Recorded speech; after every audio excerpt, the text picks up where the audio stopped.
It's a classic feature of history. Sometimes the most effective force in dismantling a monstrous enemy is the enemy itself.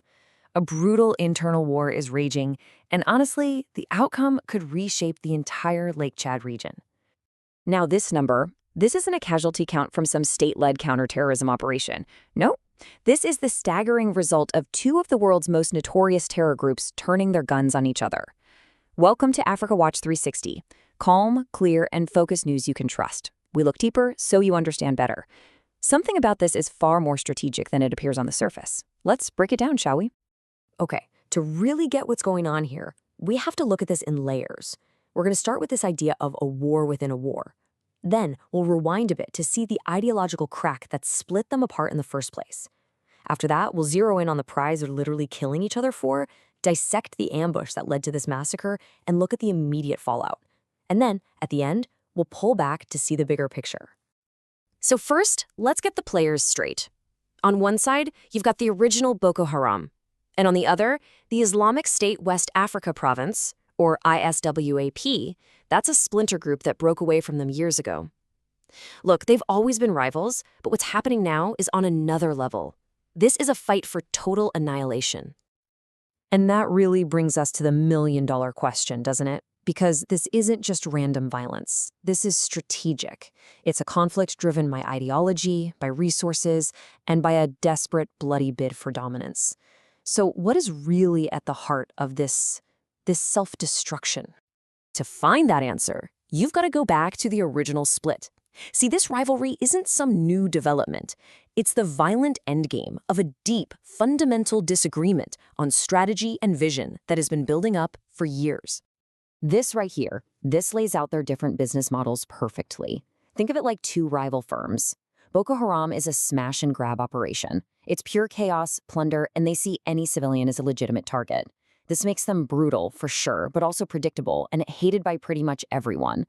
ISWAP, though, they have bigger ambitions. They want to operate like a pseudo-state, govern territory, control commerce, levy taxes. They try to draw a line between civilians and state targets. This fundamental disagreement, especially over how you treat the locals, that's the original sin that sparked this war. And frankly, ISWAP's model, while sometimes less indiscriminately violent, is arguably the greater long-term threat. A chaotic group that alienates everyone can be isolated, but a group that governs, however brutally, and embeds itself into the local economy, that is much, much harder to root out. But ideology alone doesn't explain the ferocity of what we just saw. The conflict has escalated because both groups are now fighting over something tangible, something incredibly valuable, a strategic chain of islands right in the heart of Lake Chad. Right, so the key point here is that these islands, places like Tumbawaro, Tumbwangini, Saiwan, Dogochuku, and Mengari, they aren't just patches of land. They are the central nervous system for any militant group in this region. They're a logistical hub for moving supplies, a key route for trafficking weapons, and a huge source of revenue from controlling fishing and transport. If you control these islands, you control the flow of power in the Lake Chad Basin, period. And this really gets to the heart of it. For both of these groups, losing these islands isn't just a setback, it's an existential threat. It means choking off your supply lines, cutting off your funding, and crippling your ability to operate. This is why they're fighting to the death for this territory. Their very survival depends on it. So all of this tension builds up to the battle itself. What happened on November 9th wasn't just a random skirmish. It was a calculated, deliberate, amphibious assault by ISWAP to reclaim this vital territory. And for them, it went catastrophically wrong. ISWAP's plan was, on paper, pretty straightforward military doctrine. They had lost control of these bases, they needed them back. So they gathered their assets, fighters and about 10 high-powered boats, for an amphibious landing. They were hoping to use speed and surprise to just overwhelm the Boko Haram defenders and reopen their critical water routes. They were banking on a swift, decisive victory. And this is where the whole operation just completely unraveled. In warfare, surprise is everything, but ISWAP had none. Their plan was totally compromised by a massive failure of counterintelligence. Boko Haram wasn't just ready for them, they were waiting. Here's how it all went down.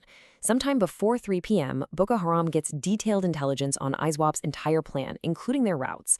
They don't panic, they use that information to set a perfect trap. So when ISWAP launched their assault, they weren't sailing towards a surprised enemy. No, they were sailing directly into a perfectly prepared kill zone. Boko Haram waited, holding their fire with incredible discipline until the boats were right at the shoreline where they could do the absolute most damage. This is classic ambush tactics 101. Boko Haram didn't just fire randomly. They targeted the engines of the boats first. By doing that, they immobilized the vessels and trapped the fighters on the water. With their targets unable to advance or retreat, they were then hit with overwhelming, concentrated gunfire. The entire ISWAP formation just collapsed, almost instantly. The result was a slaughter. The numbers are just staggering.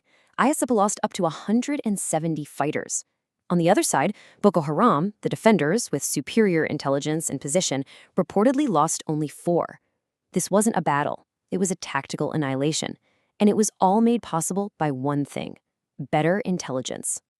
So where do things go from here? Well, a defeat of this magnitude has immediate, significant consequences for the balance of power in the region. But make no mistake, this war is far from over.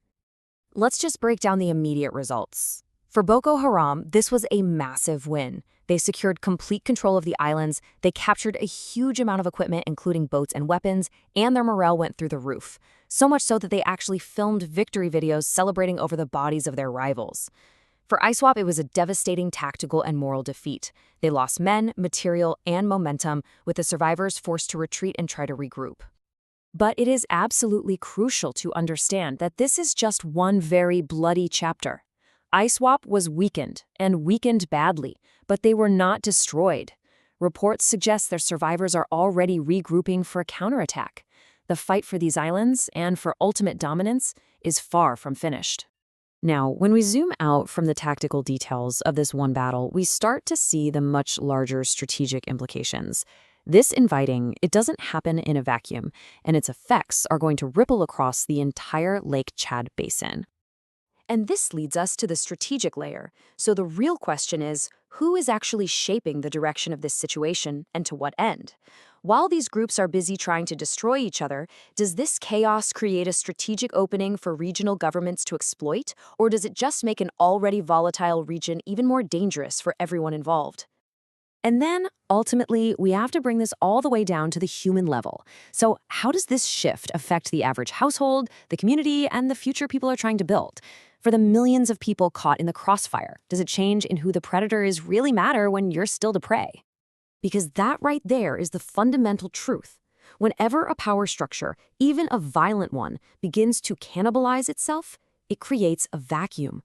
But nature abhors a vacuum, and something will always rush in to fill it. The great, unsettling question for this region is what, or who, that's going to be. So, to sum it all up, 1, this is a strategic war over resources, not just a fight about ideology. 2, in this kind of warfare, intelligence is the ultimate weapon. And 3, the conflict in this region is only getting more complex. If this breakdown gave you clarity, remember to like, subscribe, and share. Let's continue the conversation.